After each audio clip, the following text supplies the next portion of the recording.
ఒక్క మెతుకు మిగిలిపోతే కొంచెం తగ్గించవలసిందే బియ్యం, కొంచెం తగ్గించవలసిందే నాలిక పీకేసుకుని మెతుకులు లెక్క పెట్టుకుని కొద్దిగా అన్నం మిగిలిపోయింది అనుకోండి, కొద్దిగా ఉంది పెట్టేసుకోండి, కొద్దిగా ఉంది పెట్టేసుకోండి అంటారు. నేను కొన్ని ఇళ్లలో చూస్తూ ఉంటాను.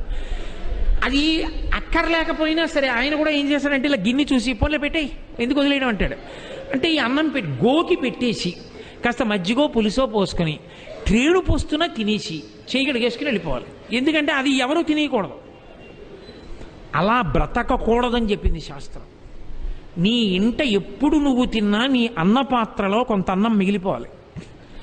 ఏమో ఎవరికి తెలుసు పరమేశ్వరుడు ఏ రూపంలో నీ గుమ్మం ముందుకు వచ్చి నిలబడతాడో ఎవరికి తెలుసు. ఆ వచ్చినప్పుడు నువ్వు ఆ పట్టెడన్నం తీసి పెట్టగలిగితే చాలు, తరిస్తావు. అందుకని ఇలా పెట్టి నువ్వు బ్రతకగలిగితే దానికి మనుష్య యజ్ఞము అని పేరు. చిట్ట చివరిది ఒకటి ఉంటుంది, దానికి